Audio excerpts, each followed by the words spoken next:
Bueno, pues muchas gracias a todos por asistir el día de hoy. Mi nombre es Paola Barrera, soy especialista de comunicación de Child Fund México. Les agradecemos a todos su asistencia a este conversatorio que vamos a tener, titulado Hablemos Claro, periodismo ético frente a la violencia sexual online. Voy a hacer un par de anotaciones.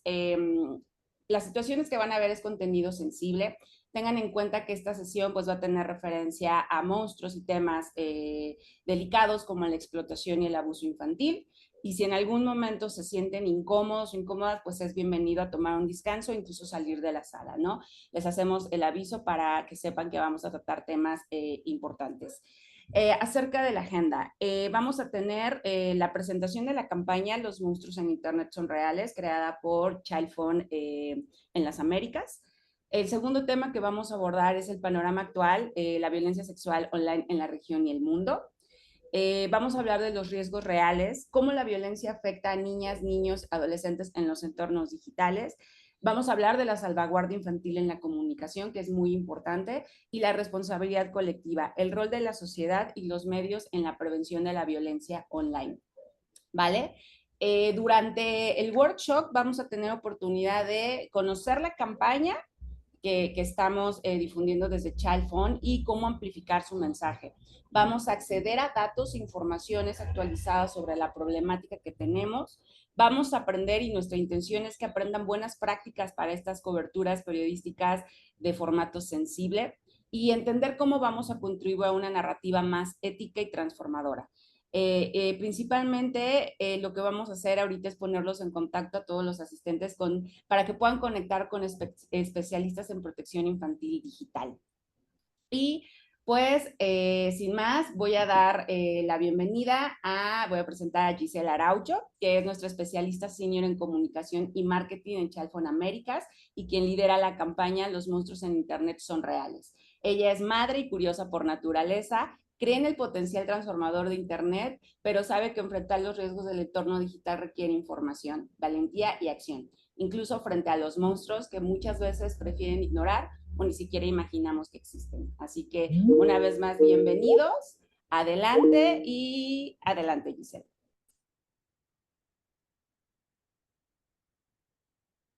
Perdão, estava com o micrófono em mudo. Sí, hola a todos y todas, buenos días y buenas tardes, sí, no sé de dónde nos acompañan. Sí, como ya notaron, yo soy brasileña, entonces hablo portuñol con un acento diferente, sí, entonces, pero creo que ustedes pueden me comprender. Entonces, yo voy a presentar un poquito de la campaña para ustedes. Y después vamos pasar a mis colegas también, que van a traer mucho contenido, como Paulo ya les dijo. Solo un ratito que voy a proyectar la presentación. ¿Ya ven la presentación, Pau? Sí. Sí, entonces, para hablar de la campaña, nosotros creamos esta campaña, una campaña para concienciar y proteger niños, niñas y adolescentes. Entonces, voy a dar más detalles sobre esta campaña. No sé si ustedes ya tuvieron la oportunidad de ver los vídeos, pero yo voy a pasarlos aquí también para que ustedes puedan ver. Aqui a primeira imagem assim, que les aparece já é uma imagem assim, de um monstro, sí, que é o que estamos tratando na campanha. Então, antes queria que vocês possam pensar um pouquinho, se podem pôr aí no chat, que sentem e pensam ao escutar sobre monstros na internet. Que les vem à cabeça quando pensam nisto? Nada? Les dá medo? Les dá como preocupação? Les dá curiosidade para entender o que são os monstros? Sim, quedem com essa reflexão e depois podem trabalhar um pouquinho com nós outros aqui. Então, eu vou começar aqui com o primeiro vídeo da campanha para que vocês possam ver, mas creio que não sei se está com o sonido. Deixa-me ver aqui. ¿Escuchan? No, no se escucha. No, tengo que, porque me olvidé de compartir con el sonido. Déjame compartir una vez más. Aquí de está. la pregunta que hiciste, aquí nos dicen que miedo, depredadores, preocupación, curiosidad. Que existen Sí. peligro. Sí, existe peligro. Sí, este es exactamente de compartir con ustedes, pero no con el intuito solo de generar miedo, pero de enseñar, reconocer, mostrar a las personas qué pueden hacer, pero que sepan que existen los riesgos y qué pueden hacer. Si no es solo decir, esto existe ahora, pero ¿qué yo hago? Entonces ahí vamos con la campaña, nuestro objetivo es exactamente que las personas puedan saber lo que hacer. Entonces vamos con el primer vídeo.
Volver a otro, sí. Entonces, este es el primer vídeo de la campaña, sí, que como ustedes ven ahí, un hombre se pasa por un adolescente, sí, para ahí acoger a una niña. Entonces, esto acontece mucho, tenemos muchos casos, después vamos a tener la oportunidad de escuchar estadísticas y también algunos casos, sí.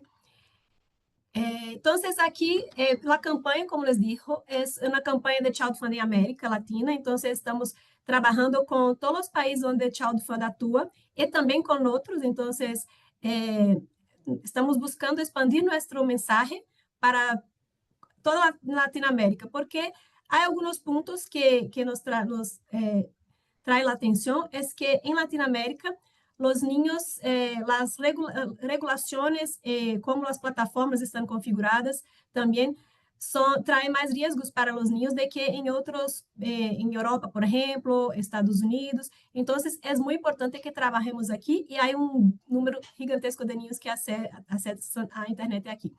Entonces, la campaña busca alertar, sensibilizar y brindar herramientas claras y accesibles para que niñas, niños y adolescentes, sus adultos de confianza, puedan reconocer señales de peligro y el entorno digital y saber cómo actuar. Entonces, ¿qué estamos haciendo aquí? Es que los propios niños, niñas y adolescentes sepan lo que hacer, pero que también sus adultos de confianza, porque un punto muy importante aquí en esta parte educativa es que los adultos sepan también escuchar los niños, ¿sí? A conversar con los niños de forma abierta, de forma que no hagan juicio de que están hablando, para que puedan entender lo que pasa. Entonces, por eso estamos les llamando adulto de confianza, porque vemos que a veces los niños cuentan a otros niños o a otros adolescentes, a sus pares que les pasó, pero no cuentan a los adultos, quizá porque no tienen la confianza necesaria. Entonces, estamos trabajando con los padres y madres también para que ellos puedan desarrollar ese senso de confianza con sus niños, niñas, sobrinos, los niños, niñas, adolescentes que están a su alrededor, ¿sí? Entonces, sabemos que los peligros son muchos y ustedes van a escuchar un poquito ahí de los peligros que tenemos después de mis colegas. Por esto, mientras más personas tomen conciencia de los peligros y cómo actuar, mayor protección podemos brindar a niños, niñas y adolescentes. Entonces, por eso, esta campaña tiene ese objetivo de movilizar toda la sociedad también para que esté comprometida a trabajar por la protección. Entonces, este workshop, por ejemplo, es una acción de la campaña, porque queremos también concienciar los periodistas, todas las personas para que puedan aprender más sobre el tema y también apoyar con la protección. Entonces, yo voy a poner el segundo vídeo. Raúl, que ya te vengas a comer.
Sí, este vídeo, como pudieron ver, estamos presentando la idea de los juegos, sí, porque vemos que los juegos es un espacio de muy grandes riesgos para los niños, niñas y adolescentes, y a veces los padres y madres ni tienen la idea que se puede conversar dentro de un juego, ¿sí? Entonces, esto es que estamos también trayendo como alerta, ¿sí? Ahora el cuarto vídeo. Perdão, o terceiro vídeo.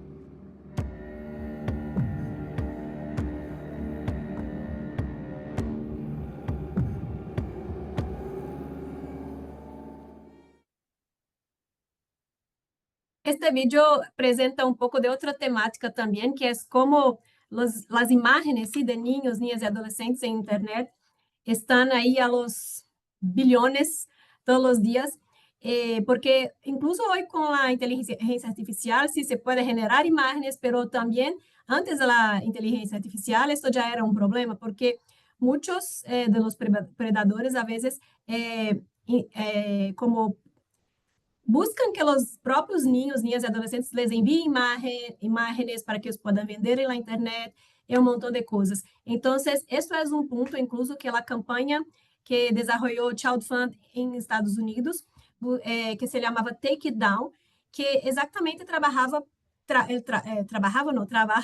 para pedir con que, para presurizar las plataformas y todo, para que ellos puedan sacar los contenidos, ¿sí? Porque ustedes bem veem, se um vídeo vai ao YouTube com uma canção que não tem os direitos autorais, em segundos, o YouTube já nos diz que o vídeo não pode, a canção não se pode usar, ¿sí? Pero, ¿por qué no pueden hacer lo mismo con las imágenes de los niños, sí, imágenes impropias? Entonces, imágenes de contenido sexual y todo. Entonces, este es un trabajo que logramos, después Jesse puede compartir un poquito más con ustedes, pero que logramos en Estados Unidos la aprobación de una ley que obliga a las plataformas a retirar essas imagens. ¿Sí? Entonces, es un gran logro también que ya se fue alcanzado con todo esse trabalho de proteção em linha que Child Fund já vem haciendo. Entonces, déjame continuar aqui minha apresentação. Mira, esta campanha, como estamos na fase 1 desta campanha, que é a conscientização e educação, ¿sí? Que é educar a madres, padres, pessoas cuidadoras e adolescentes, e niños, niñas também, ¿sí? Na fase 2, já vamos buscar fazer incidência política para promover o fortalecimento das leis de proteção em Latinoamérica, ¿sí? Proteção à infância. Então, esse é um trabalho que vamos fazer também em conjunto com nossos países que trabalhamos, e também temos um objetivo de mobilização de recursos para arrecadar fundos para que podamos continuar sostenendo esse trabalho, sim? Então, aí temos algumas fases de trabalho, então essa campanha aún vai levar algum tempo, sim, que vamos continuar trabalhando com ela. Agora, trabalhamos em la campanha com o objetivo, como les digo, de trabalhar, de alcançar tanto os adultos como os adolescentes e os niños e niñas. Então, também desenvolvemos um vídeo especial para este público, para que eles também possam entender um pouco mais em sua linguagem de que estamos falando. Então, eu vou poner este vídeo também. A veces, conocer a alguien nuevo en Internet puede parecer divertido. Dicen que tienen tu edad, que les gustan las mismas cosas. Todo parece real, pero no siempre lo es. Algunas personas fingen ser quienes no son y se esconden detrás de una pantalla. Están en juegos, en redes, en chats. A veces, te dicen o te piden cosas raras y que no le cuentes a nadie. Si algo te incomoda, detente. Hay pistas que te pueden ayudar a reconocer si algo no está bien. Y no tienes que resolverlo sola o solo. Siempre puedes hablar con un adulto de confianza, tu mamá, papá, tu maestro, tu abuela, tu tío, tu hermana mayor. Si dudas, pregunta. Si te sientes raro, cuéntalo. Si algo no te gusta, di que no. Bloquea, aléjate de los monstruos. Un monstruo de internet puede intentar engañarte, pedirte fotos, amenazarte e incluso hacerte daño físico. Yo no sabía, pero los monstruos en internet existen. Te lo cuento para que ahora tú también sepas cómo verlos. Cuéntalo a tus amigos también. Todos tienen que saberlo.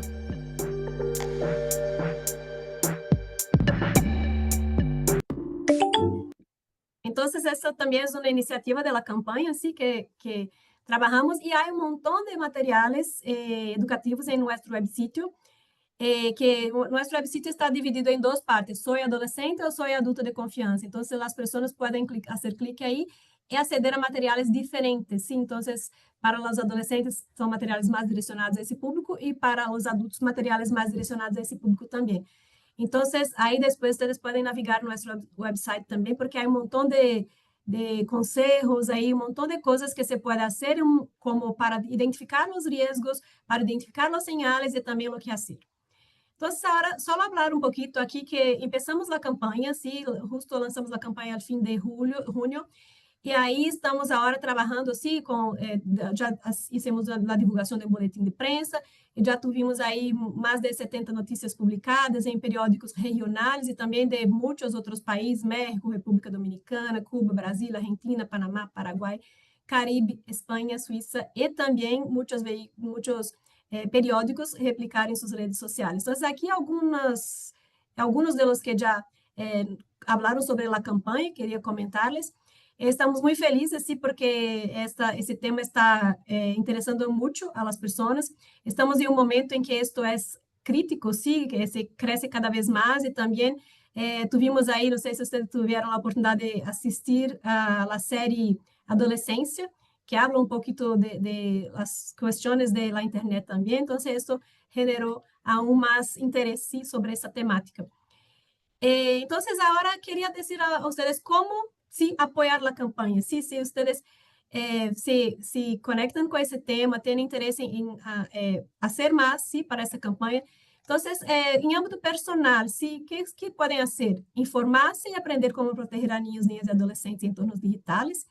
Es muy importante, sí, que podamos todos saber qué hacer para que podamos contar, mismo que no tengan hijos, pero por supuesto que hay algún niño o adolescente en su alrededor, sí, o padres y madres también que tú puedes compartir. Aplicar medidas de protección digital en su entorno familiar, activar controles parentales, hablar con hijos, sobrinos sobre el uso seguro de Internet, combatir la campaña Monstruos de Internet y redes sociales, grupo WhatsApp, espacios comunitarios, porque cuanto más gente, sí, a cuanto más gente ligar, más niños estarán protegidos.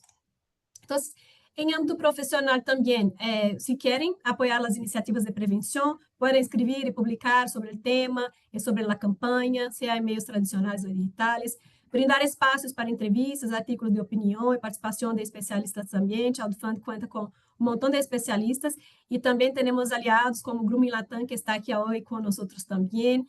Te Protejo México también está con nosotros. Incorporar el tema en coberturas relacionadas con tecnología, infancia, derechos humanos y seguridad digital. Entonces, estos son temas que tienen una relación y que ahí las personas a veces no están exactamente buscando sobre esa temática, pero pueden hacer la conexión. Y formarse continuamente en temas clave, ¿sí? Como el grooming, todos los otros delitos digitales, los derechos de niñas y adolescentes. Esto, como ustedes están participando aquí hoy, sí, tomando esa iniciativa de continuar formándose. Y entonces, con todo eso, sí, ustedes pueden involucrarse con ChildFund, convertirse en un guardián digital, que es un llamado que estamos haciendo a esta campaña, y apoyar proactivamente la difusión. Entonces, ¿por qué? Sí, porque, perdón, déjame volver aquí. Porque amplificar el mensaje, sí, y contribuir activamente a una cultura de protección digital es también una forma de informar y proteger. Entonces, Cuando tú contribuyes para esta información, para que esa información llegue a más personas, tú también estás protegiendo. Entonces, ese es nuestro mensaje que dejamos aquí para ustedes sobre la campaña. Ahora vamos para que ustedes puedan aprender mucho sobre el tema, ¿sí? Muchas gracias. Pau, contigo. Muchísimas gracias. Antes de dar paso a nuestra siguiente panelista, quisiera ver si hay algunas dudas, que quiera preguntas de la campaña.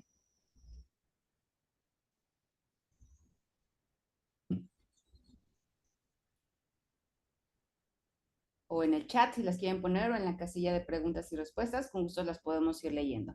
Ahora vamos a dar paso a nuestra siguiente panelista, una invitada muy especial para nosotros, la doctora Ángeles Cabarreta, quien nos va a hablar acerca del panorama actual, cómo la violencia sexual online, cómo es la violencia sexual online en la región y en el mundo.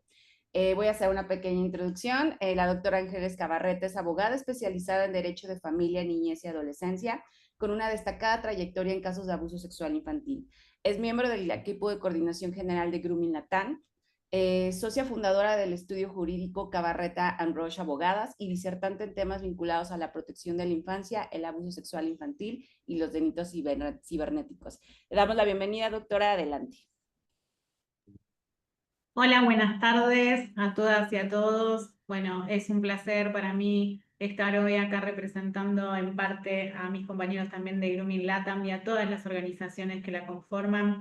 Bueno, yo los saludo de Buenos Aires, así que para mí son casi las 3 de la tarde. Bueno, para comenzar esta tan importante disertación y este espacio tan importante también para todas las organizaciones que conformamos Grooming Latam, voy a mencionar por el momento y para iniciar esta disertación dos estadísticas, dos números muy importantes que son realmente alarmantes. Y luego les voy a contar un poco cómo funciona Grooming Argentina como parte de Grooming Latam y también la conformación y el trabajo que se viene haciendo durante estos 2 años de conformación de nuestra red global. Impactantes estas dos cifras que les voy a mencionar. 7 de cada 10 niñas, niños y adolescentes no saben qué es el grooming. Y 6 de cada 10 niñas, niños y adolescentes han mantenido conversaciones con desconocidos a través de redes sociales y/o juegos online. Bueno, como antecedente, como les decía al principio, Grooming Argentina es la primera organización a nivel internacional que trata específicamente el delito de grooming. Creada en el año 2014 como esta primera organización a nivel internacional creada para luchar en contra de este delito, el eje central está orientado en el fortalecimiento, ¿sí?, de acciones de prevención principalmente y de acciones diarias tendientes a la prevención y al acompañamiento y a la asistencia de las víctimas y especialmente de sus familias. Nosotros actualmente en Grooming Argentina mantenemos un fuerte lazo con la Policía Federal Argentina, que nos ayuda en la articulación de los casos y en la judicialización inmediata de los mismos. Esto permite que, al tener especificidad también en la materia, Grooming Argentina recepciona una gran cantidad de situaciones de violencia sexual, específicamente cuando las niñas y los niños y los adolescentes son víctimas. La sociedad en sí confía mucho en las organizaciones no gubernamentales, en las asociaciones civiles, y llegan a nosotros en esa confianza y reportan los casos de grooming, pero de vuelta, teniendo en cuenta las cifras, hay un alto desconocimiento a nivel regional sobre este delito. Siempre la idea es articular de forma institucional con la Policía Federal Argentina en la toma de estos reportes. Actualmente este lazo es fundamental para que los reportes realmente sean tomados con celeridad y es algo que nosotros fortalecemos día a día. Grooming Argentina en sí forma parte de la red global Grooming Latam. Grooming Latam, donde también Chilfund es obviamente integrante. Hace 2 años se conformó esta red global que lo mismo, ¿no? Intenta fortalecer a nivel regional todas estas pautas de prevención y de ayuda a la sociedad en su conjunto. Primero con un eje central que es el conocimiento, ¿no?, de esta materia, de este delito que, de vuelta, hay mucho desconocimiento a nivel regional sobre, por ejemplo, qué es el grooming. Lo decía al principio, 7 de cada 10 niñas, niños y adolescentes directamente no saben que están siendo violentados sexualmente, que están siendo violentados y que son víctimas de grooming. Entonces también eso se ve reflejado en los números, y si bien las estadísticas son certeras, falta mucho a nivel regional en este sentido. Por eso estas campañas las celebramos, porque son muy importantes a los fines de informar a la sociedad. Y ahí está el rol de todos, de cada uno en el lugar que nos toca. En principio, Grooming LATAM, bueno, ha cumplido hace poco, en mayo hemos estado en México celebrando los 2 años de esta red global. En principio, Grooming LATAM está compuesta por 30 organizaciones y 15 países. Nosotros decimos 30 organizaciones, 15 países y una misión. Esta es una, poder llevar el mensaje de prevención a toda la región. Este mensaje de prevención tiene que ser siempre acompañado por el rol específico de la comunicación de este tipo de delitos, ¿no? Informar sobre lo más básico, de qué se trata, cómo se da el delito, cuál es la dinámica, ¿no? Y este tipo de campañas de vuelta es una herramienta fundamental. Es esperable que se pueda replicar en toda la región, ¿no?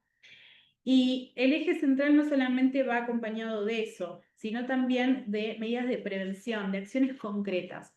Acciones concretas que pueden ser en articulación con otras organizaciones aliadas, con las policías nacionales, garantizando este acceso a la justicia de niñas, niños y adolescentes. La promoción de campañas, de acciones con empresas aliadas y demás. También, bueno, es un eje central, también la proyección a nivel legislativo, ¿sí? Es importante que la ley acompañe, y bueno, desde Grooming LATAM siempre, pero siempre uno de los nortes fue poder tener una norma madre a nivel latinoamericano, ¿no?, que unifique de alguna forma el tratamiento legislativo de este tipo de delito. Ahora bien, esto hoy no sucede, pero se está trabajando fuertemente desde la red global Grooming LATAM para que esto suceda. Hay disparidad realmente en el estado de la ley de cada uno de los países que conforman la red, pero creemos que en poco tiempo vamos a lograr que cada país tenga su legislación, y de ahí en más no ir acomodando a la realidad de cada uno de los países. Cada país tiene sus costumbres, sus legislaciones, ¿no? Pero bueno, eso es uno de los ejes centrales también de la red global. Bueno, esos son los ejes centrales. Yo ahora, y le decía a Giselle cuando conversamos sobre esta disertación, es importante también que compartamos los datos. Voy a hacer una especificación respecto a los datos que tenemos. Como les dije, en este último mayo, en el aniversario de Grooming LATAM en la Ciudad de México, hemos presentado algunos datos que fueron recabados durante los últimos 2 años, ¿sí? Estamos hablando del 2024 al 2025. 2024-2025 fue el periodo en el que se recabaron los datos. El relevamiento territorial logró alcanzar a 28.360 encuestas anónimas a niñas, niños y adolescentes. El rango etario en el cual se tomaron estos datos fue entre 9 y 17 años. Recordemos que el grooming, las víctimas del grooming son las infancias y las adolescencias. Entonces los encuestados fueron de 9 a 17 años. A pesar de ello, y teniendo en consideración que estamos hablando de las infancias y las adolescencias, en las estadísticas podemos detectar, siempre se detecta, a una franja etaria vulnerable. Para lo que tiene que ver con nuestro relevamiento de datos de tantos años, puedo hablar de Grooming Argentina principalmente desde el año 2014, Grooming Argentina hace estadísticas y recaba datos en las escuelas, en los colegios, en las instituciones deportivas. El rango etario se viene manteniendo, ¿sí? En este delito. Nos manejamos entre los 9 y los 13 años. De vuelta, el grooming se da en las infancias y las adolescencias, de 9 a 17 años. Pero el rango etario vulnerable es entre 9 y 13.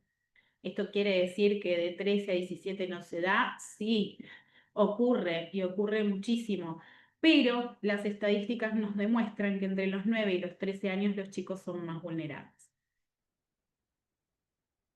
Les voy a compartir algunos números, son importantes.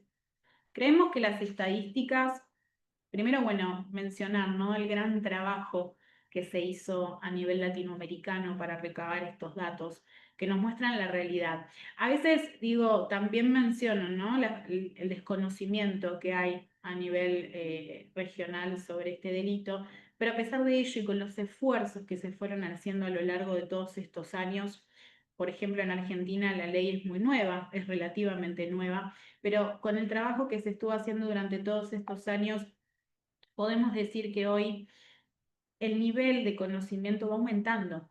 No es como a nosotros nos gustaría, por supuesto, pero esto nos permite también entender cómo es la dinámica que se da dentro de los espacios donde se mueven las niñas, los niños y los adolescentes. Bueno, les voy a compartir algunos de los datos. Respecto a la interacción con desconocidos, 6 de cada 10 niñas, niños y adolescentes hablaron con desconocidos en redes sociales o juegos online. Cuando decimos redes sociales o juegos online, podemos enmarcarlo en el entorno digital, ¿no? Pero en este caso se especifica redes sociales o juegos online, que son los juegos que obviamente tienen acceso a salas de chat, es donde más se interactúa, ¿sí? También hay que tener en cuenta que de los juegos online, por lo general, donde son captadas las víctimas, también pueden llegar a migrar a otro tipo de aplicaciones, como por ejemplo las de mensajería instantánea. Una alta proporción de estos niños, 6 de cada 10, recibió propuestas de noviazgo en juegos online, muchas veces de adultos disfrazados de adolescentes. Cuando decimos disfrazados, obviamente nos estamos refiriendo a cuando un adulto del otro lado bueno, dice que tiene, bueno, muy atinado a la campaña que hoy está presentando Chilfun, ¿no? El disfraz, esa falsa identidad, ¿no? Ese decir que tiene una determinada edad para compartir gustos y preferencias, típico del delito de grooming, y se disfrazan de una edad que no tienen, muchas veces una edad muy cercana a la de su víctima. Otro punto importante, el acceso temprano a la tecnología. Esto es impactante. El 28% de los encuestados recibió su primer celular antes de los 9 años. Recuerdo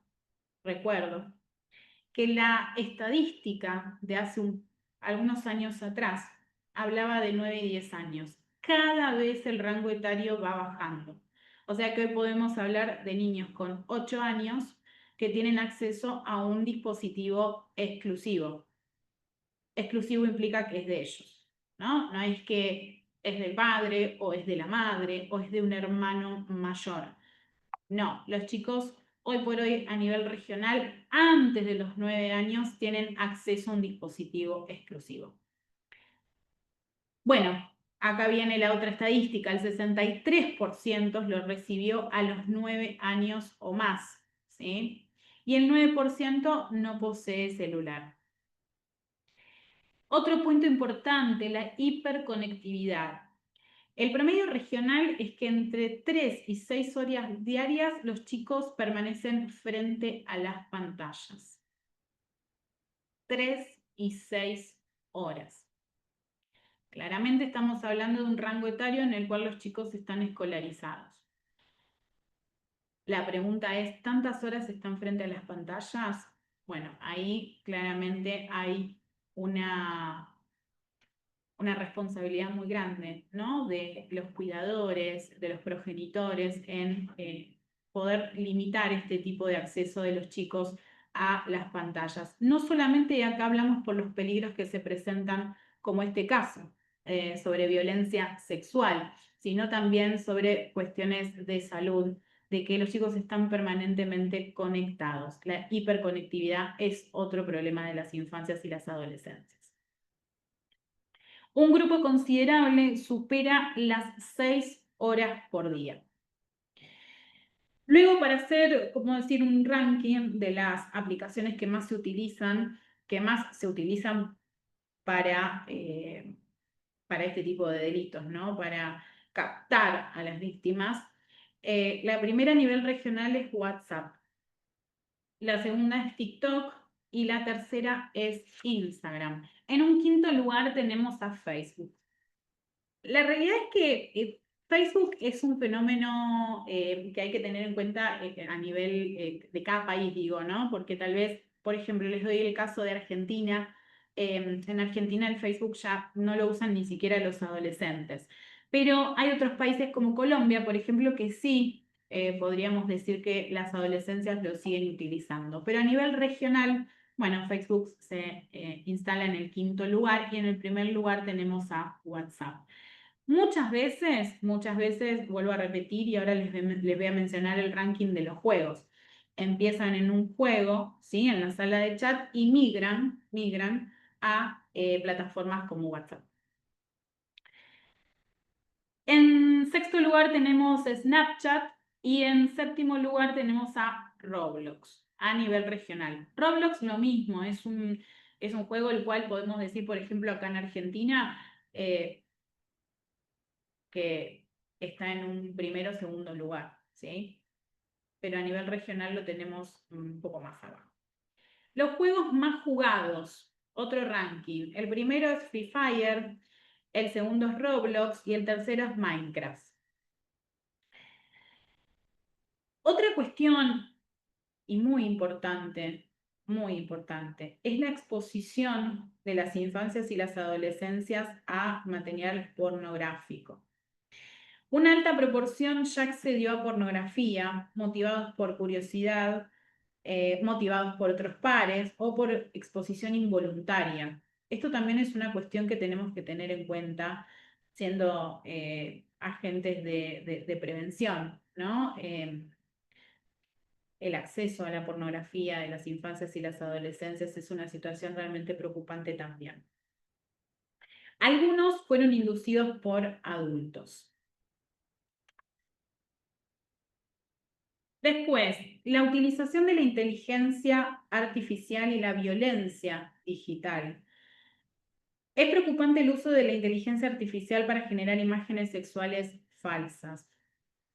Hemos tenido reportes, y esto, bueno, un poco de casuística para compartirles.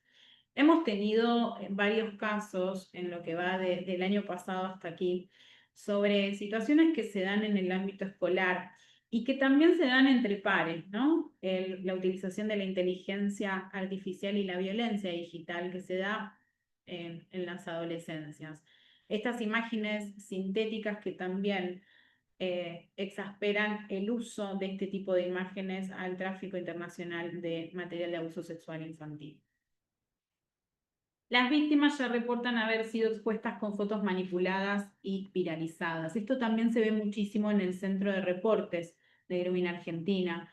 Es bastante común que nos consulten por este tipo de material para reportarlo, ¿sí? Porque, a ver, y acá también voy a hacer una crítica, que es algo que prontamente va a mejorar, pero digo, a nivel legislativo también estamos muy atrasados en, bueno, este tipo de situaciones que se dan. Porque cuando hablamos de violencia sexual y cómo cambió el paradigma con el grooming, porque estamos hablando de un tipo de violencia sexual sin contacto físico.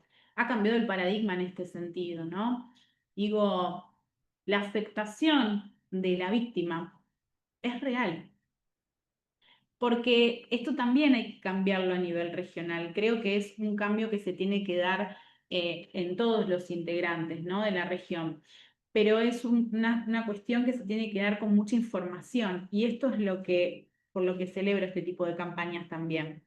Este tipo de violencia sexual sin contacto físico lleva a que haya mucha desinformación en este sentido, ¿no? Mucha gente piensa, bueno, no voy a reportar porque, bueno, no pasó nada, no pasó nada, ¿no?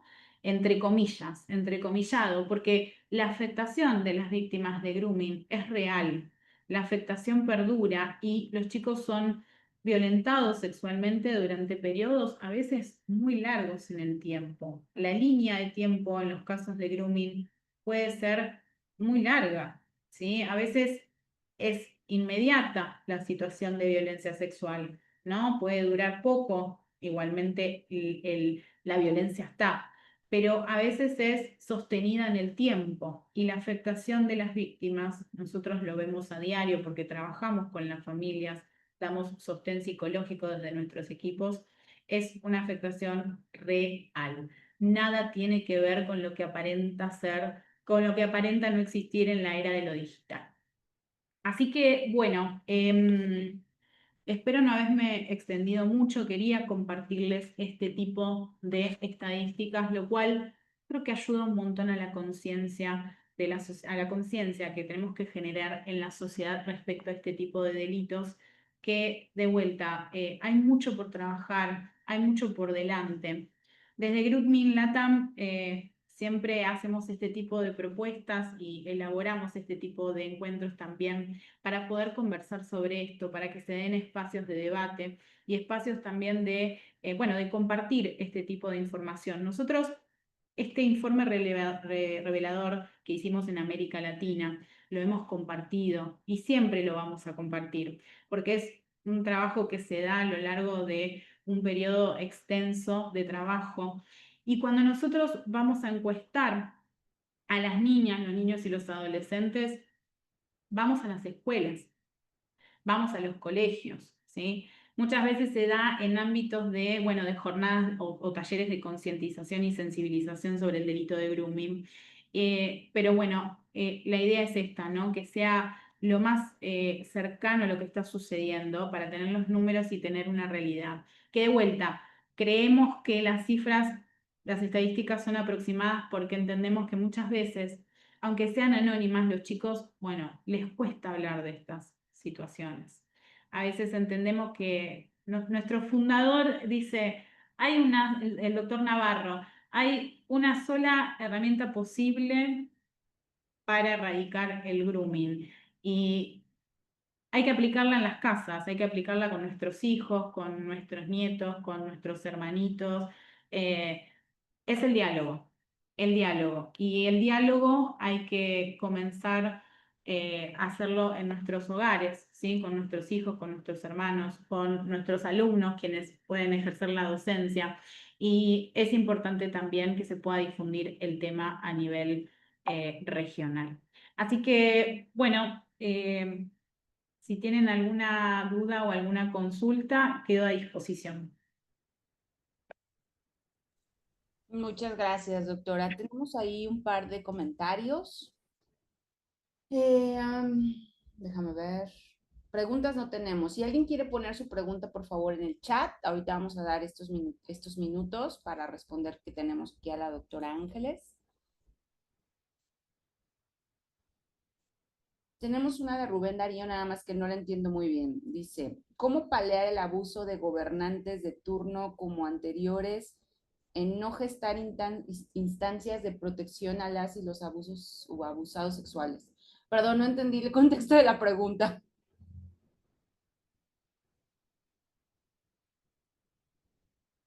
¿Puedes ponerla otra vez, Rubén, por favor?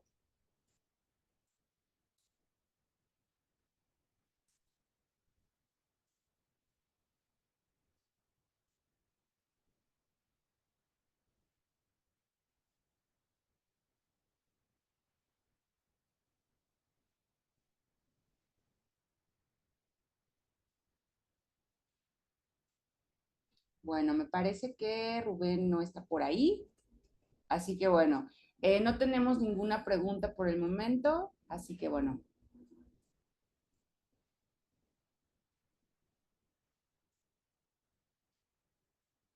María Godoy nos piden que si por favor podríamos compartir el estudio. Al final de la sesión van a recibir en el transcurso del día un correo con la grabación y con algunos documentos, algunos recursos, incluidos estos estudios, para que lo puedan tener también a la mano.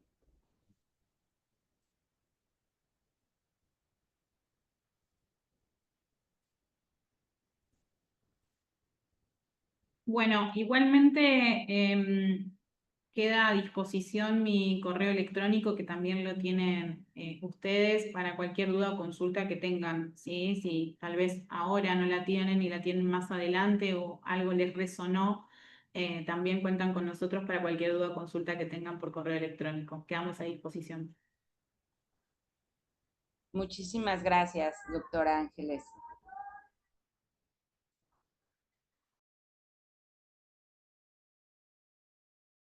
Pues vamos adelante, ahora vamos a continuar con, permítanme, ¿me puedes compartir la pantalla, querida Giselle, si estás por ahí?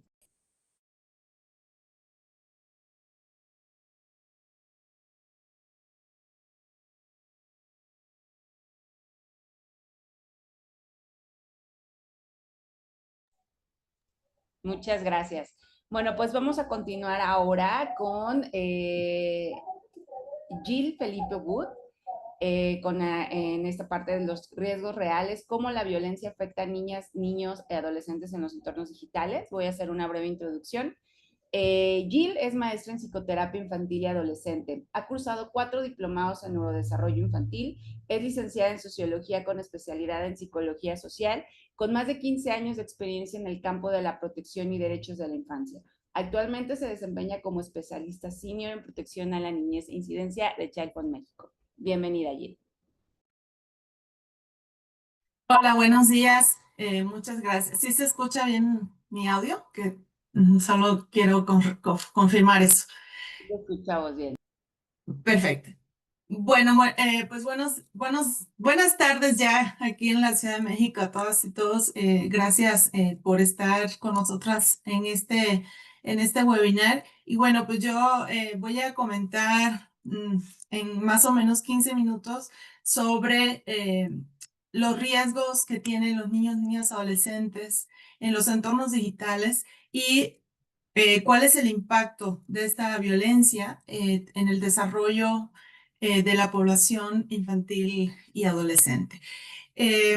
Si me pueden compartir la siguiente lámina, por favor. Muy bien, pues vamos a hablar, primero que todo, vamos a hablar, como decía, del impacto que tiene esta violencia digital. Violencia digital que pues realmente se trata de las violencias que ya conocíamos que suceden en digamos que en el mundo real, en el mundo no virtual, por llamarlo de alguna forma.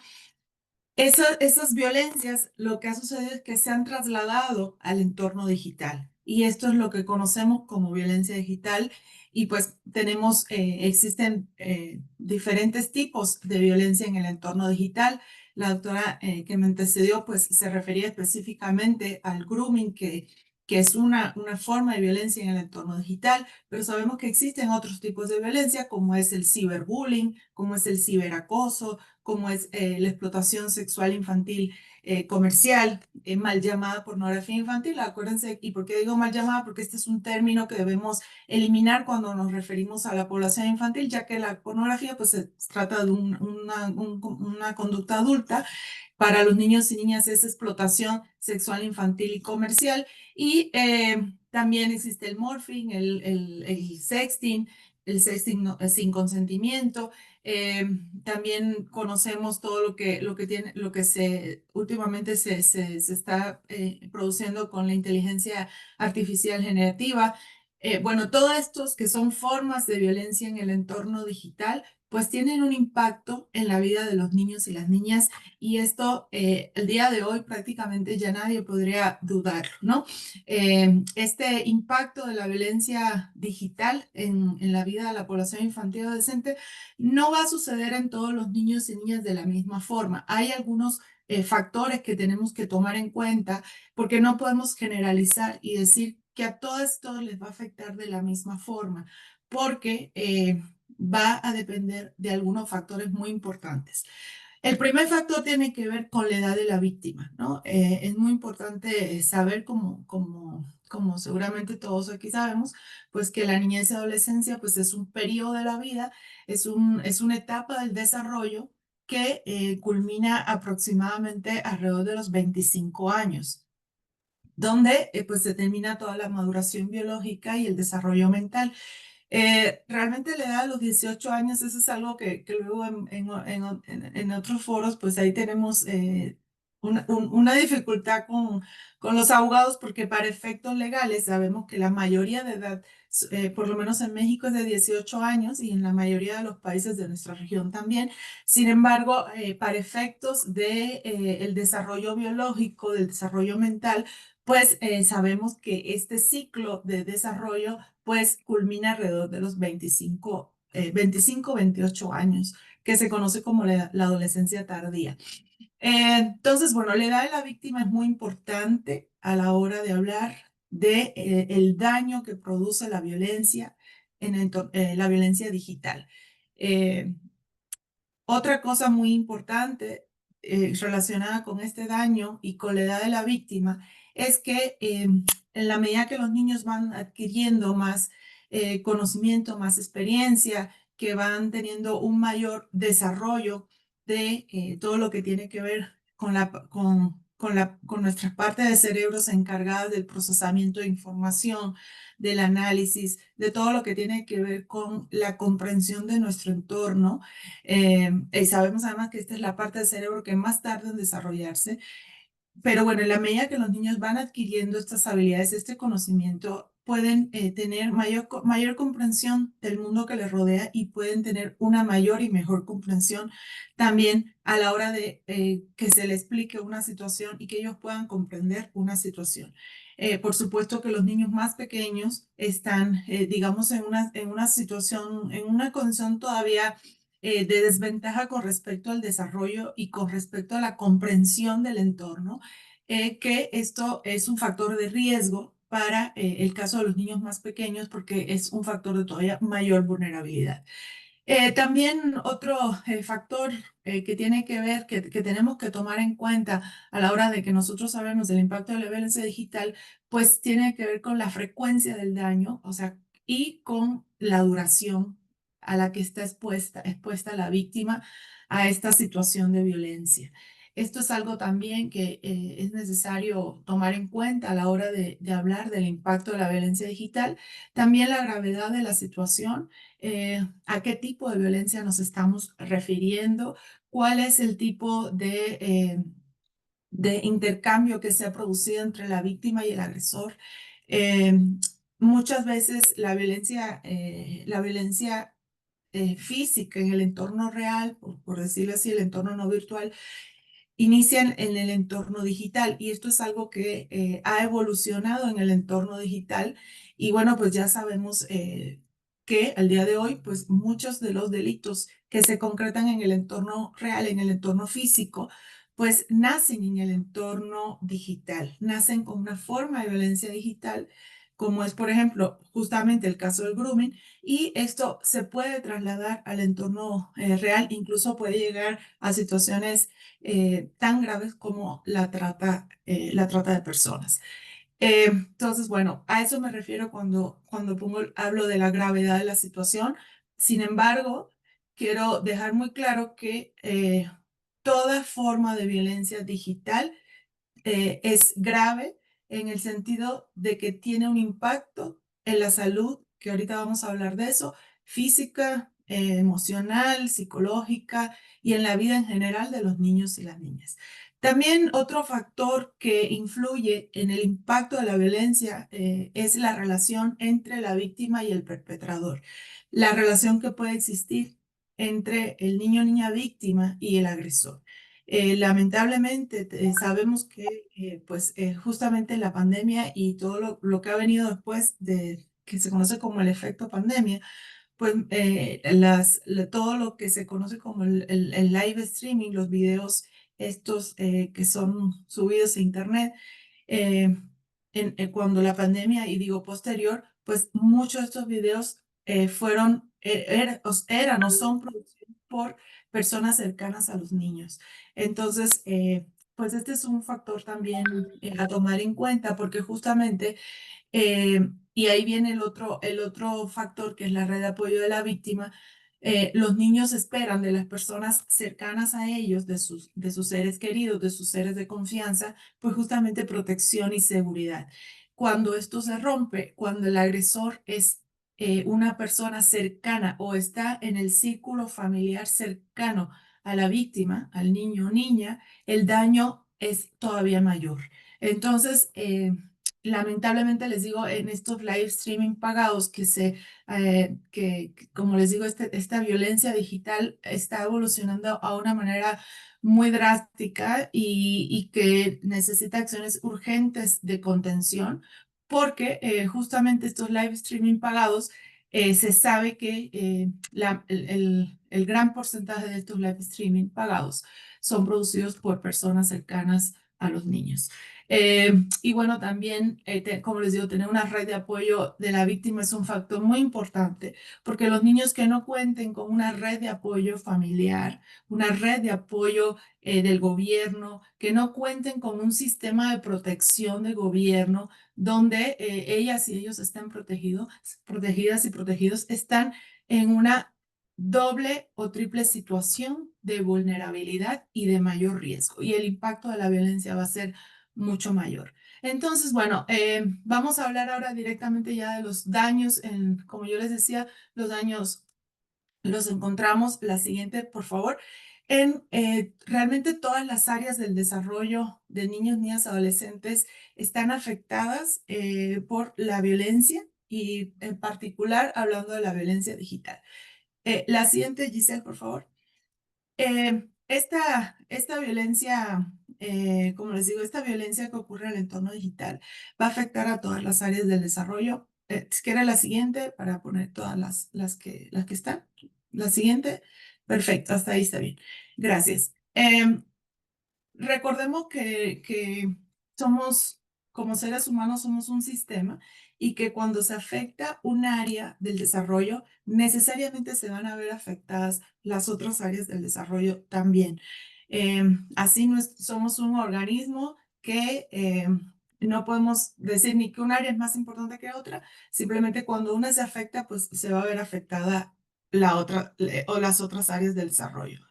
Hablando primero del daño a la salud mental, este orden no es un orden jerárquico, realmente los coloqué como quería irlo comentando con ustedes. Sin embargo, el daño a la salud mental sí es un daño que es muy evidente, que es un daño que ya hay muchos países, sobre todo países de Europa, que han estado documentando este daño a la salud mental. Lamentablemente en nuestra región no tenemos todavía estudios de esta naturaleza porque son estudios que requieren un enfoque más orientado en la neuropsicología, que implican resonancias magnéticas, son estudios costosos. Y bueno, pues ojalá, pues hacemos un llamado también a los gobiernos de la región para que inviertan en el tema de poder conocer estadísticas y poder tener estudios con los niños y niñas de nuestra región sobre el daño que está provocando la violencia digital, el uso de las pantallas en exceso, la hiperconexión en la salud mental de los niños y niñas. En el caso de Europa, como les digo, los estudios más recientes están por allá, indican ya daños en la salud mental de los niños. Y los niños europeos no son diferentes a los niños de nuestra región. Por lo tanto, podemos nosotros hacer una similitud y decir que también tenemos esta afectación a la salud mental producida por tanto la violencia digital como otros elementos que están, digamos que, relacionados con la violencia digital, como es el tema de la hiperconectividad, como es el tema de el uso excesivo de tiempo frente a las pantallas y como es el tema también de otro componente que está relacionado con todo esto que tiene que ver con las comunidades digitales que se producen también dentro de este entorno digital. Estas comunidades digitales no siempre son para lo que conocemos, que estudiar, aprender, intercambiar. Ese es, digamos que el lado positivo de estas comunidades digitales. Sin embargo, y esto lo vimos en la serie Adolescencia, justamente los incel, que es esta comunidad digital de la que se habla en la serie, pues lo que promueve es la misoginia y promueve también el odio hacia ciertos grupos. Entonces, pues esta violencia digital, esta violencia en el entorno digital tiene un daño muy importante en la salud mental de los niños y las niñas, tiene un daño psicológico porque recordemos que los niños están en este proceso de madurez biológica, en este proceso de desarrollo y por lo tanto un exceso de ciertos componentes de neurotransmisores como son, por ejemplo, la dopamina, como puede ser, por ejemplo, también la falta de control que los niños todavía tienen en edades cortas porque todavía su cerebro no está en condiciones de poder ejecutar todas sus funciones de la manera correcta como en la etapa adulta ya se espera, ¿verdad? Que se logre.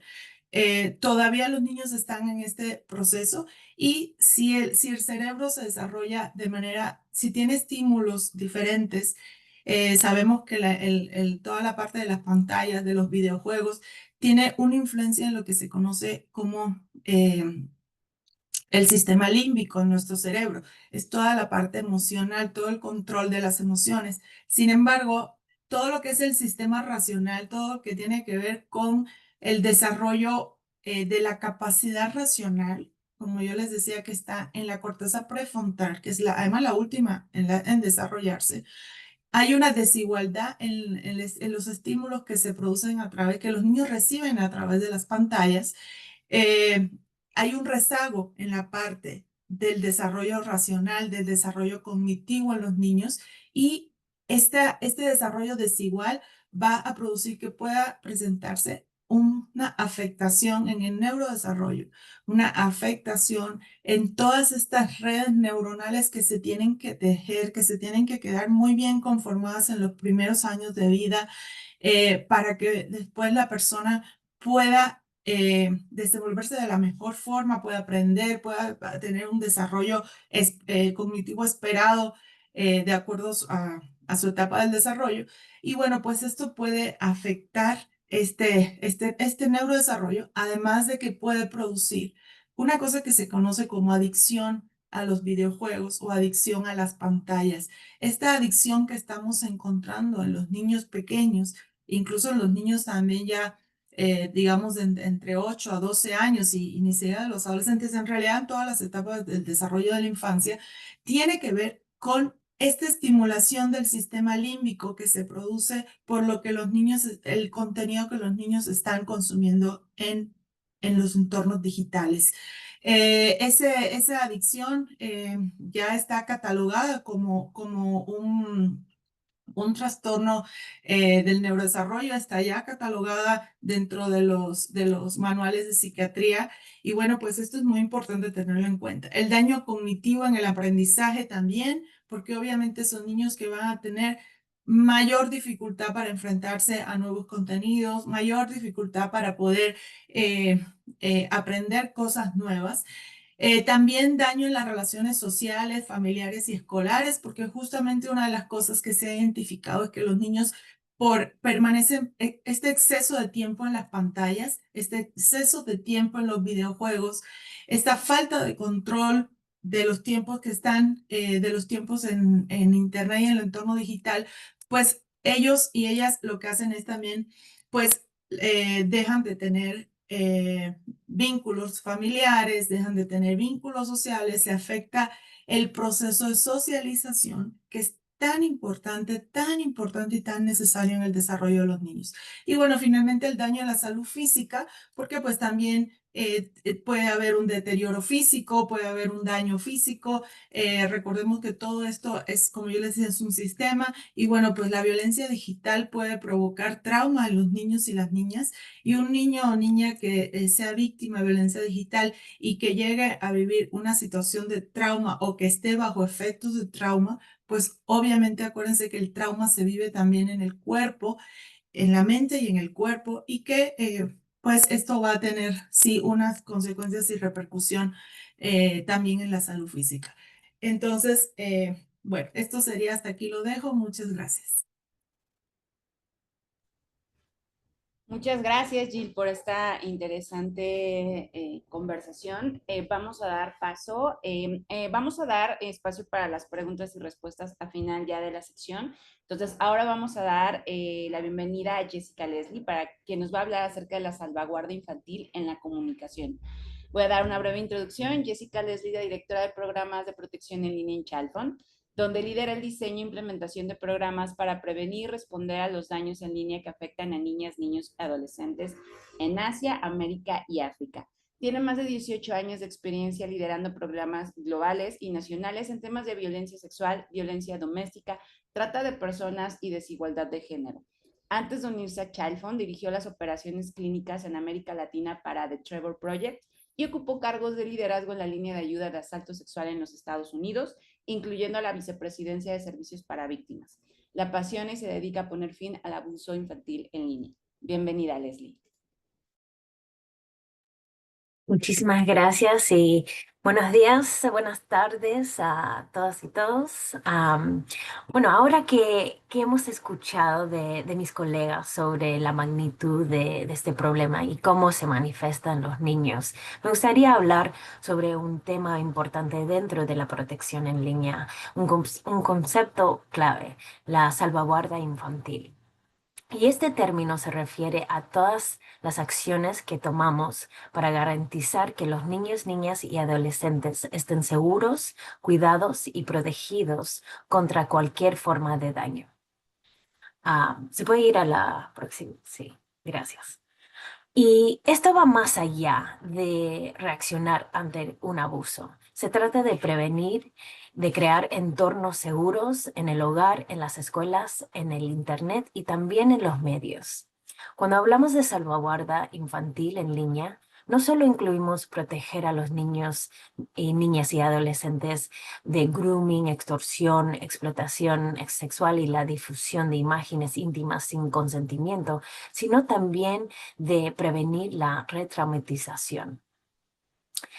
Y nuestra responsabilidad como profesionales, como medios, como sociedad, es construir espacios donde la infancia puede desarrollarse sin miedo y sin violencia. La próxima. Gracias. Y una más. Gracias, perfecto. Y ahora voy a hablar un poco sobre entrevistar a víctimas y cómo puede ser dañino. A menudo, con las mejores intenciones, se busca dar voz a las víctimas. Pero cuando hablamos de los niños, niñas y adolescentes que han sufrido abuso sexual, especialmente en línea, debemos ser extremadamente cuidadosos. Y más por muchas de las razones que explicó Jill. Porque cada vez que le pide a un menor que repita lo que vivió, se arriesga de revivir el trauma. Y ese proceso se llama retraumatización. Imaginemos por un momento que lo que significa que un niño tenga que contar varias veces detalles de su abuso ante policía, jueces, terapeutas y a veces incluso periodistas. Y eso puede generar ansiedad, vergüenza y nuevas heridas. Y además, aunque no se muestre su rostro ni dé su nombre, muchas veces los detalles compartidos permiten identificarlos o revictimizarlos en su entorno. Y los medios tienen un poder de sensibilizar sin necesidad de exponer. Nuestra prioridad debe ser siempre el bienestar del niño. Y la próxima. Y ahora, Esto no significa que los medios deben callar, todo lo contrario. El abuso sexual infantil en línea es una crisis global. Solo en los últimos años, millones de reportes han sido enviados a organismos en toda América Latina. Cada punto de estos reportes representa una imagen, un video o una alerta que involucra a un menor que está siendo o ha sido explotado. Y aquí es donde los medios juegan un papel fundamental. Cuando comunican con responsabilidad, pueden informar sin dañar, pueden poner presión a cambiar leyes, asignar presupuestos y educar a familias y mismo a los niños, niñas y adolescentes para prevenir este daño. La clave es cómo hablamos del problema. No necesitamos mostrar imágenes sensibles ni testimonios directos de víctimas para visibilizar la magnitud. Podemos contar historias, usar datos, entrevistas a expertos, a sobrevivientes adultos con su sentimiento informado.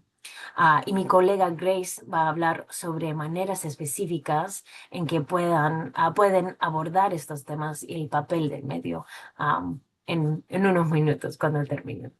Pero más que todo, ustedes como medios pueden ser una fuerza poderosa para el cambio si se enfocan en el problema y no en los niños, niñas y adolescentes directamente afectadas. Al próximo.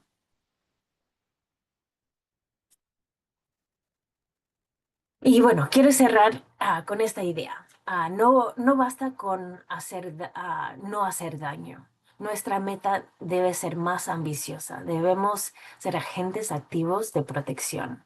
Eso significa revisar nuestras prácticas, preguntar si una historia ayuda a proteger a un niño o solo genera clics.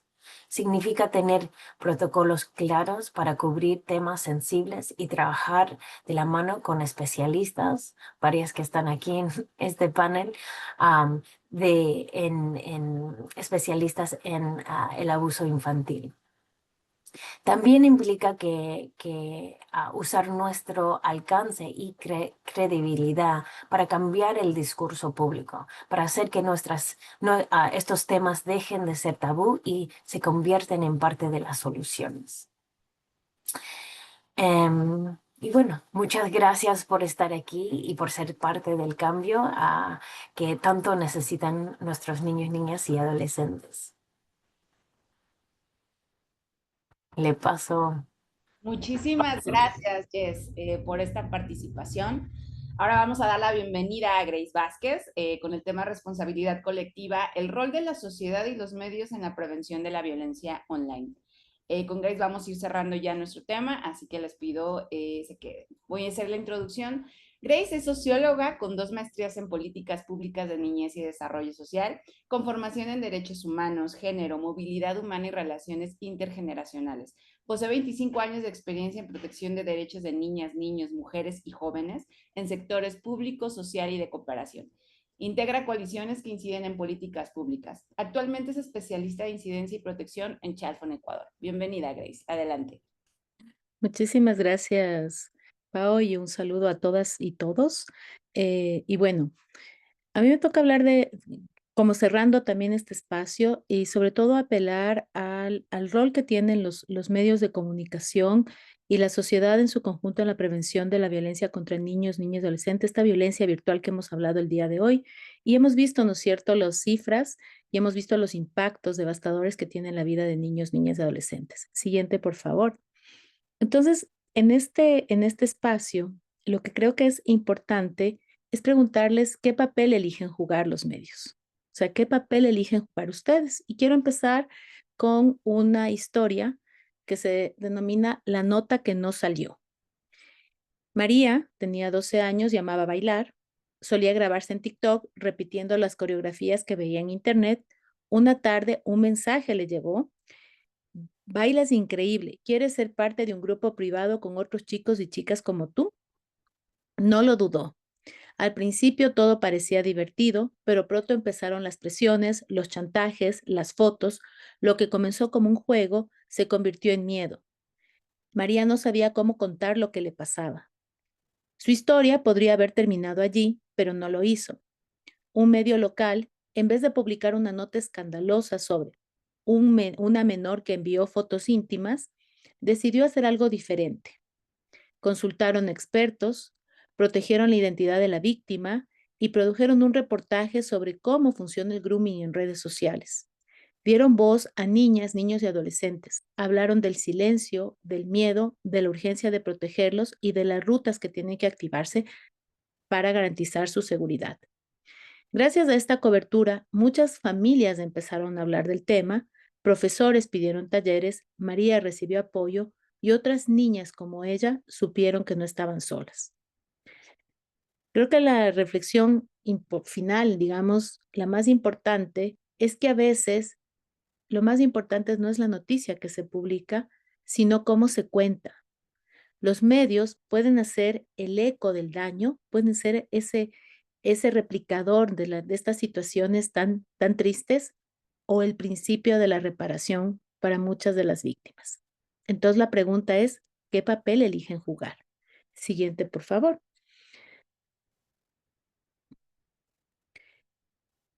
Como ven, Child Fund asume este desafío de promover entornos seguros y protectores para niños, niñas y adolescentes en el mundo virtual, como lo hacemos también, ¿no es cierto?, en el mundo físico, ya lo decía Jill. Y lo que nosotros hemos buscado es entender que la respuesta tiene que ser integral. Entonces, lo que estamos buscando con nuestra campaña, los monstruos, ¿no es cierto?, también existen en el mundo, ¿no es cierto? Los monstruos en Internet son reales, ¿no es cierto?, están ahí. Se enmarca dentro de un marco mucho más amplio que busca, como decía, trabajar en gobernanza y políticas, en justicia y legislación, en temas de tecnología, que las empresas tecnológicas se hagan responsables también de apoyar la protección de niños, niñas y adolescentes, en generar capacidades sociales y culturales en las comunidades, en las familias, en trabajar con la sociedad civil y los medios para ser corresponsables también de crear estos entornos seguros y protectores y en promover los temas de participación infantil, porque como Jessica lo decía, necesitamos que los niños, niñas y adolescentes también se empoderen. Y dentro de este marco de protección para la niñez, los medios son actores claves en la transformación social y cultural.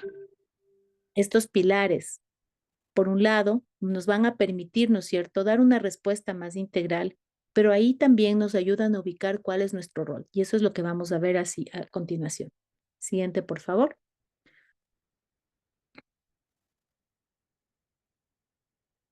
El Comité de Derechos del Niño, que es el máximo órgano que garantiza, ¿no es cierto?, los derechos de niñez y adolescencia y que además tiene una incidencia directa en los estados, a través de su observación general número 25, nos menciona que son los medios de comunicación tradicionales y digitales quienes deben respetar los derechos de niños, niñas y adolescentes, incluyendo su privacidad, su imagen y su protección frente a contenidos nocivos o discriminatorios, y ahí los estados tienen un rol fundamental. Entonces, lo primero que tenemos que hacer es buscar cómo nuestras legislaciones, cómo las legislaciones de nuestros países, pero también cómo este círculo virtuoso de relación entre el Estado y los medios de comunicación garantizan esta protección. Siguiente, por favor. En este sentido, ¿qué es lo que dice la observación general número 25 respecto a los medios de comunicación? Primero, que tienen un rol clave, ¿no es cierto? Pero ¿qué deberían hacer? Ya lo decía Jessica, actuar con responsabilidad social y ética, promover contenidos apropiados para niños, niñas y adolescentes, educar sobre derechos y riesgos digitales, evitar la revictimización y el sensacionalismo, difundir información accesible, confiable y con enfoque de derechos y visibilizar la participación infantil. Una de las cosas que es importantísimo entender es que los medios de comunicación, tanto tradicionales como los digitales y todos los que ahora tenemos, tienen una gran capacidad de alcance. Yo suelo decir, ustedes llegan donde nosotros, los expertos en niñez, las personas que trabajamos en la protección de niños, niñas y adolescentes, no llegamos. Ustedes están acompañando el amanecer, están acompañando durante la preparación, por ejemplo, de los alimentos. Están en las noches acompañando a las familias. Ese acompañamiento, entonces, para nosotros debería ser un acompañamiento social y ético cuando hablamos de niños, niñas y adolescentes y cuando hablamos de un tema tan complejo como es la violencia contra niños, niñas y adolescentes en el mundo digital. Siguiente, por favor. Entonces, ¿qué es lo que queremos de ustedes? Si ustedes ven este cuadro, ¿no es cierto? Vamos a ubicarnos primero en la franja de abajo. Nosotros hablamos siempre de un enfoque ecológico cuando hablamos de protección de la niñez. ¿Qué es este enfoque ecológico? Es colocar al niño en el centro de nuestras preocupaciones y en el centro de nuestras acciones. Entonces, el niño está en el centro. A nivel individual, ¿no es cierto? La niña, niño, adolescente tiene muchos riesgos personales. Baja autoestima, desconoce sus derechos digitales, no tiene acceso a una alfabetización digital crítica y eso lo expone, entonces le pone en un mayor riesgo. Y allí lo mencionaba cuando ella habla, ¿no es cierto?, de esta vulnerabilidad y de estos riesgos que enfrentan niños, niñas y adolescentes.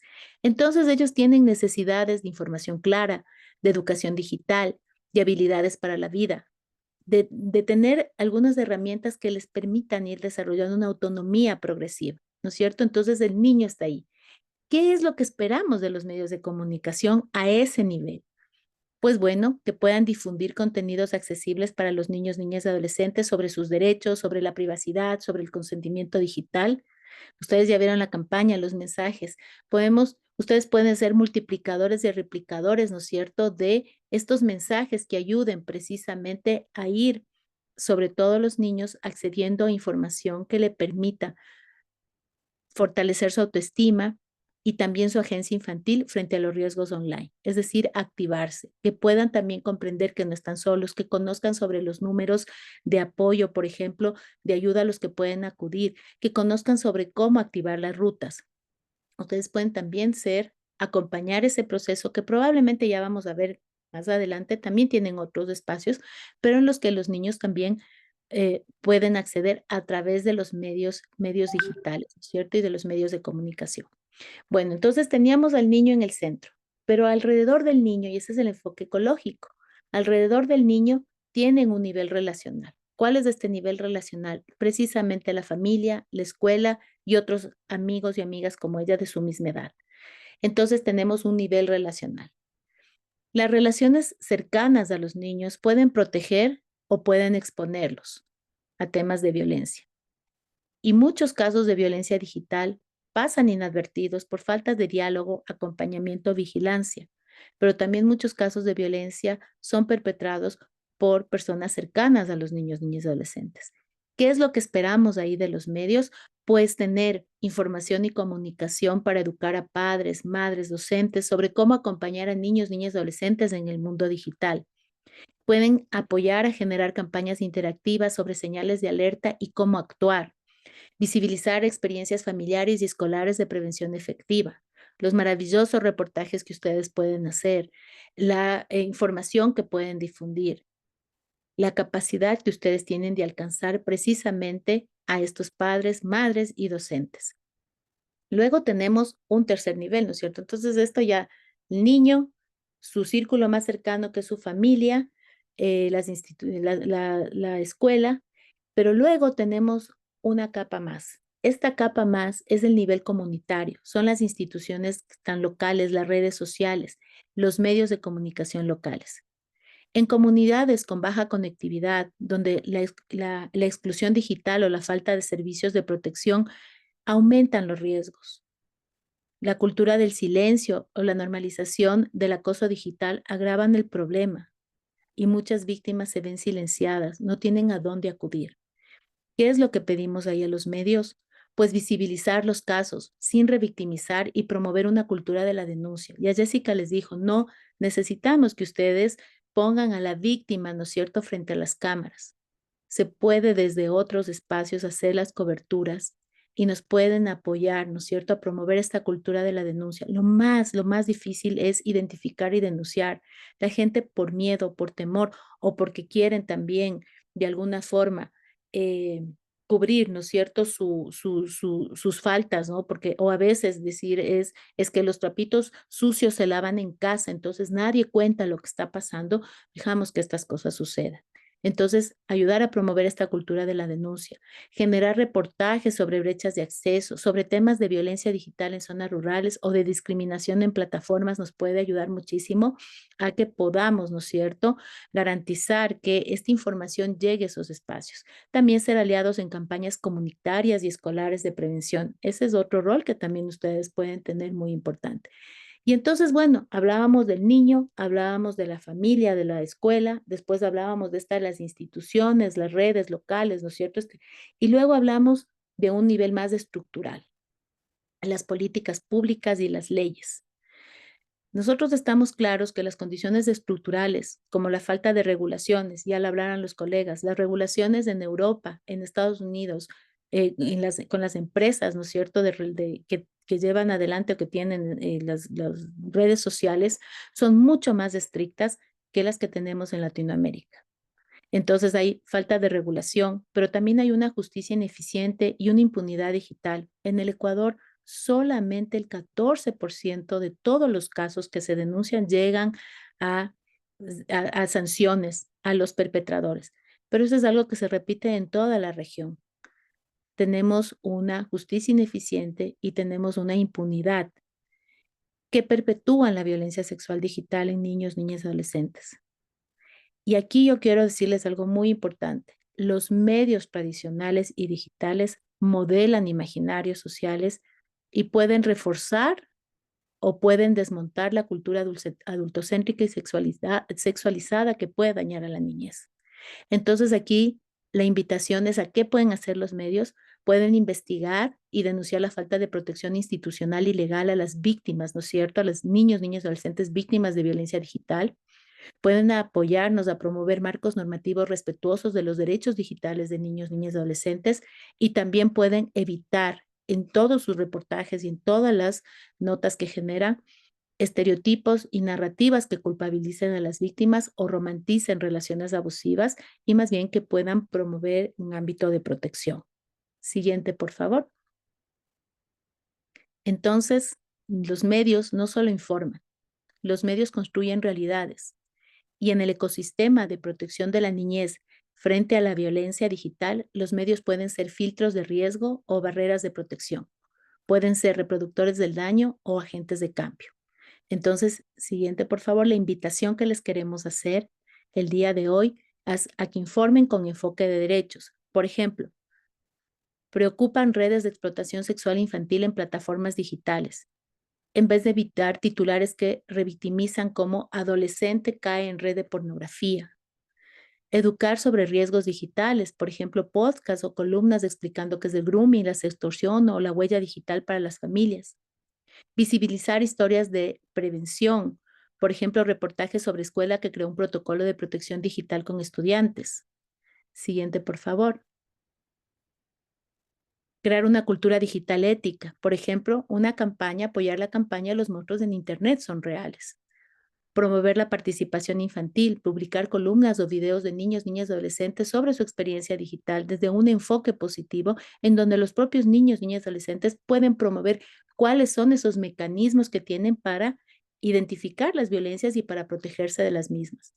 Y sobre todo, evitar el sensacionalismo y la revictimización. Por ejemplo, informar sin revelar identidad de víctimas, evitar mostrar rostros o dar detalles privados que podrían, ¿no es cierto?, permitir que se identifiquen a las víctimas. Siguiente, por favor.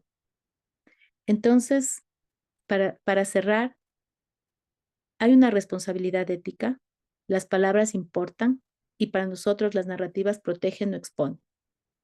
Los medios tienen un poder formativo y preventivo. Informar éticamente para nosotros es prevenir, es visibilizar lo estructural y no solamente los casos. Como vieron, podemos tener en los distintos niveles distintas formas en cómo los medios apoyan a construir este ecosistema de protección de la niñez. Y para cerrar, porque ya estamos sobre el tiempo, para nosotros los periodistas son aliados estratégicos en la protección digital. Les invitamos a informar con ética, aliarse con expertos en niñez, promover campañas responsables y les invitamos a ser guardianes digitales de la infancia. Muchísimas gracias.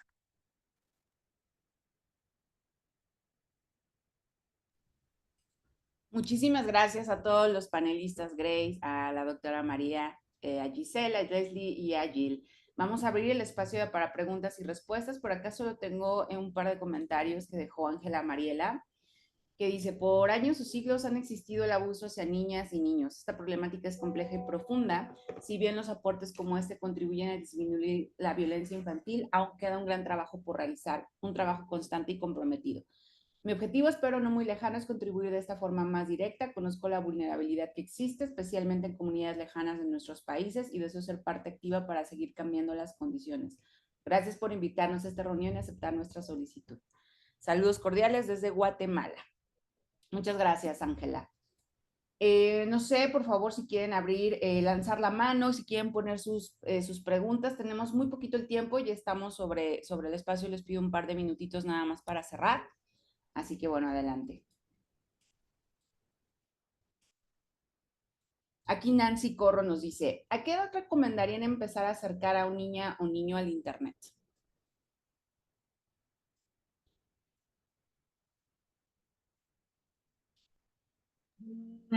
Si quieres, comento sobre este punto antes de pasar para otro. ¿Sí me escuchan? Sí, te escuchamos, Jill. Bueno, esta es una pregunta súper interesante y la verdad, Nancy, es muy recurrente cuando hablamos de este tema.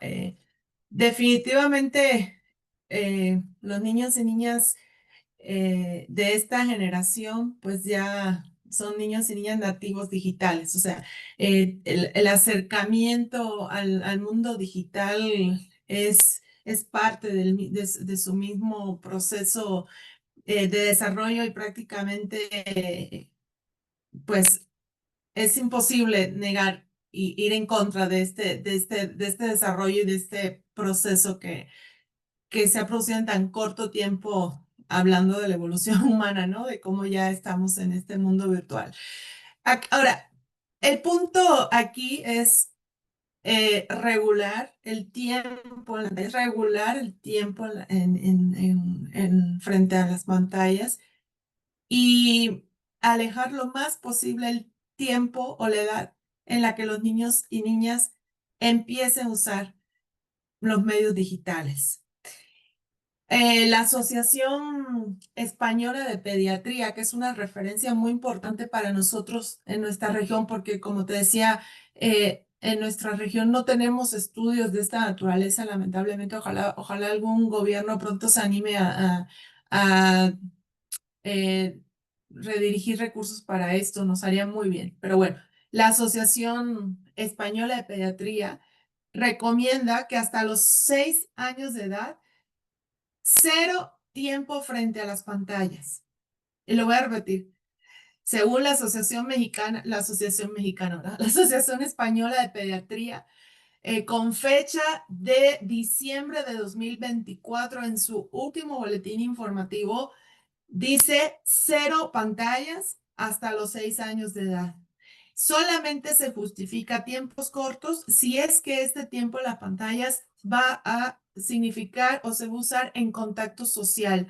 ¿Esto qué quiere decir? Pues regresamos al tema de la socialización. O sea, cómo a través de la pantalla, si es para comunicarse con un familiar, si es porque del otro lado de la pantalla va a estar su mamá o su papá, porque tiene que viajar, porque por cuestiones de trabajo esto es una realidad también para muchas familias. Si es que del otro lado de la pantalla está la mamá o papá contándole un cuento antes de dormir, un cuento corto, ¿verdad? No un cuento de 1 hora ni mucho menos, un cuento corto antes de dormir, como esta dinámica de cierre del día para mantener el contacto con los padres cuando están lejos por cuestiones de trabajo, por ejemplo. La Asociación Española de Pediatría dice, sí, está bien, pero tiempos cortos. De 7 a 12 años, la recomendación es menos de 1 hora al día, y esto incluye el tiempo escolar. ¿no? Y de 13 a 16 años hasta 2 horas al día. Escuchábamos en la doctora que nos hablaba de parte del grooming letal, cómo nos decía que el promedio de edad de tiempo en las pantallas es de 3 a 6 horas. O sea, está por encima del tiempo límite recomendado para que los niños y niñas tengan ese tiempo a las pantallas. ¿Y cuáles serían los mensajes clave para los padres? Ahorita ya me sigo aquí, que ya seguro mis compañeras también pueden comentar de esto.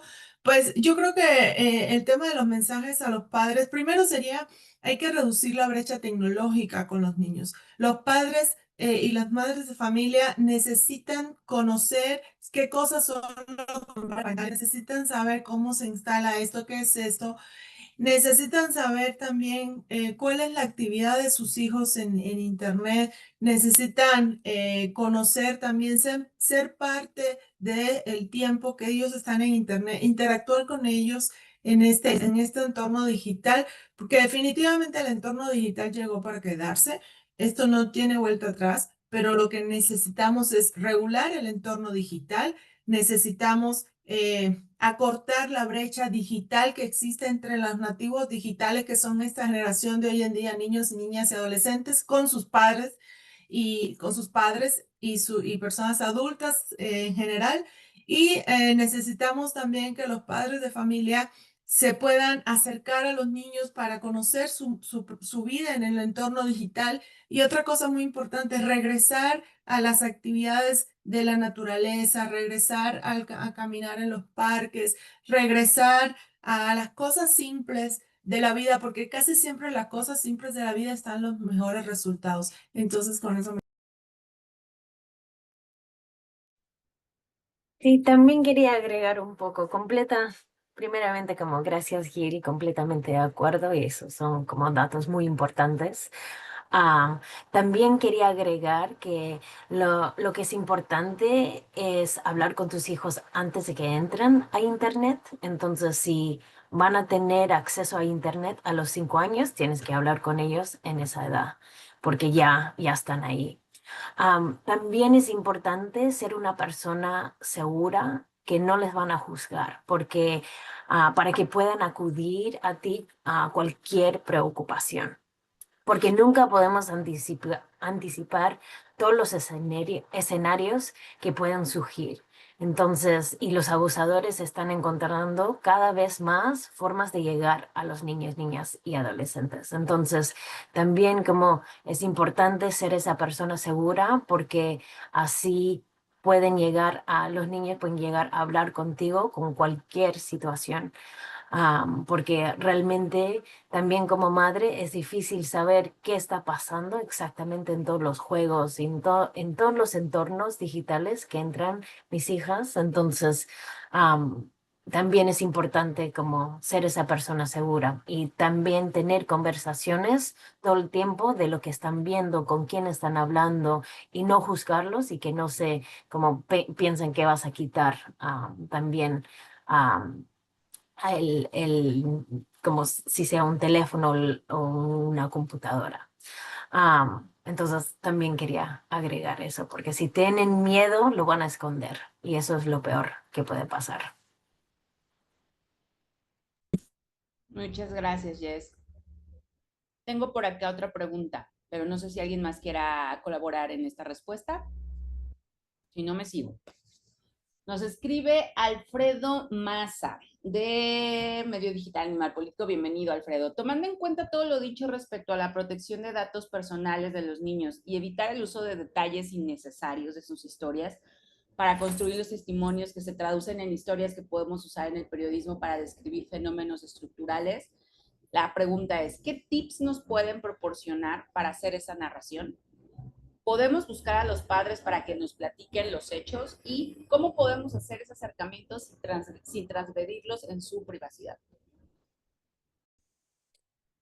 A ver, yo me voy a permitir dar 2 o 3 indicaciones ahí, seguramente Jessica y Jill también lo pueden complementar. Lo primero es necesario para contar una historia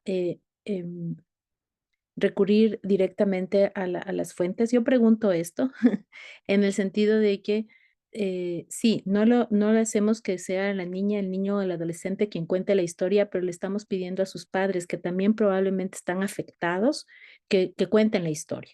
Entonces, por eso nosotros hablábamos de buscar terceras personas que pueden ser expertos para hablar de la problemática y no necesariamente acudir a una familia que probablemente está viviendo una situación muy compleja desde la atención que requiere la víctima, pero también temas judiciales y de otro tipo que va a necesitar, ¿no es cierto? Entonces, más bien hay un apoyo, un acompañamiento.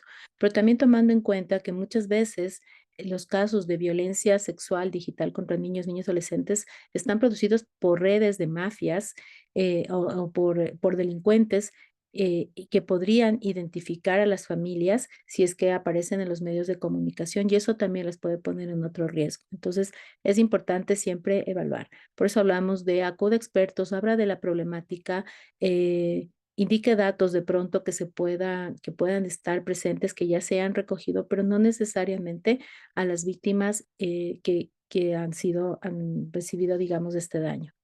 Eso lo primero. Y lo segundo es evitar siempre el morbo, evitar el sensacionalismo, eh, porque lo que está sucediendo en nuestros países es muy grave, es una problemática muy grave que tiene que ser abordada con absoluta seriedad. Y a veces lo que hace las noticias sensacionalistas es normalizar. Y entonces ya nos comienza a parecer normal ciertos tipos de violencia y eso lo que puede generar precisamente es que minimicemos el impacto que está teniendo y las situaciones que se están presentando. Y lo otro que me parece que es un tercer tema que es importante, es que también, podemos acompañar, em, mucho de la información con datos estadísticos, pero también con, sobre todo, y este es un tip importante, las rutas. ¿Qué es lo más importante? ¿Cómo identificar estas situaciones y qué rutas se pueden seguir? ¿A dónde se puede denunciar o dónde se puede obtener ayuda? Porque muchas víctimas a veces no quieren denunciar, pero lo que sí quieren es obtener apoyo, ayuda. Entonces, los periodistas pueden levantar precisamente este tipo de información y dentro de sus coberturas pueden también socializar, porque lo más difícil en este momento es la identificación de estas situaciones y las denuncias. Entonces, si nosotros promovemos eso, estamos apoyando también a que se entienda la problemática y sobre todo a que sepamos cómo actuar. Gracias. Muchísimas gracias, Grace, por esta respuesta. Creo que vamos a ir cerrando ya por el tiempo también para respetar el tiempo compartido. Les agradecemos muchísimo. Giselle, no sé si quieras comentar algunas palabras finales. Recordarles a todos los participantes que vamos a mandar el correo con la grabación para que puedan volverlo a checar alguna duda y puedan, en las participaciones que tuvimos, puedan volver a ellas. Y sobre todo los recursos que les vamos a compartir para que puedan tener acceso a estadísticas, a la campaña misma, para que también nos ayuden al tema de la difusión. Y pues de mi parte es todo. Les agradezco muchísimo su participación. Adelante, Giselle. Sí, Paulo, muchas gracias a todos los participantes y también ahí las ponentes, sí, que nos ayudaron muchísimo, trajeron muchas informaciones. Entonces, ustedes ya van a recibir también el boletín de prensa, si quieren, estén a disposición también para contactar con nosotros, para buscar más informaciones, lo que quieran, ¿está bien? Muchas gracias a todos, hasta luego. Gracias, buenas tardes. Buenas tardes.